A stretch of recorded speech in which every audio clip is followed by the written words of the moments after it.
উপরে ব্রিজ, নিচে বয়ে চলা শান্ত নদী এবং নদীর চারপাশে অসম্ভব সুন্দর সবুজে ঘেরা ভুট্টা ক্ষেত।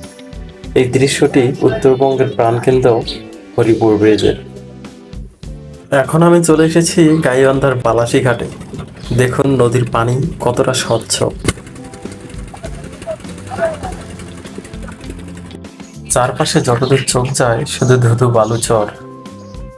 গ্রামের কি বলে চরের বাড়ি ঘর দেখেন কি অবস্থা। তাহলে হচ্ছে মানুষের অস্থায়ী বাড়ি ঘর।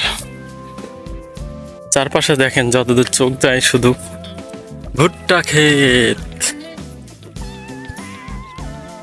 যতক্ষণ থেকে আসছি মানে হাঁটতে হাঁটতে অবস্থা খারাপ।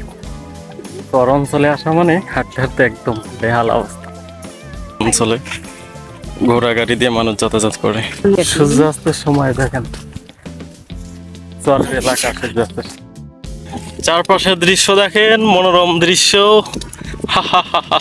ঠিকই ভালো, ঠিক আছে। এই যে দোকলা হইলেই জ্বালা, একলাই দেখো যখন যেদিকে খুশি, যেদিকে মন খুশি সেদিকে ঘুরতে যেতে যাওয়া যায়।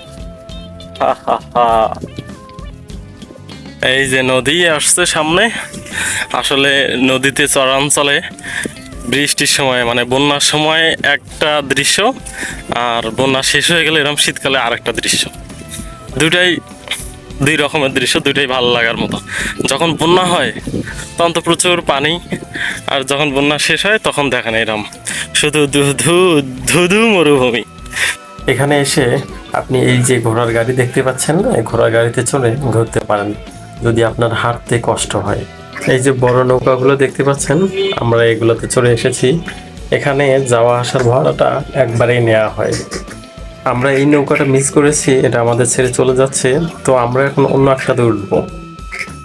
অবশেষে আমি নৌকাতে উঠে বসলাম, এখন ফেরার পালা। চলুন। তো অবশেষে আমাদের নৌকা ছেড়ে দিয়েছে। দেখেন সূর্যাস্তের সময় কি অপরূপ দৃশ্য, সত্যি অসাধারণ।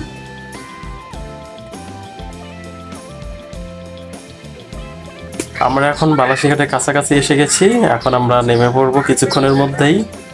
তো আজকের মতো ভিডিও এখানে শেষ করছি। আপনি শেষ কবে এসেছিলেন এখানে অবশ্যই কমেন্ট করে জানাতে ভুলবেন না।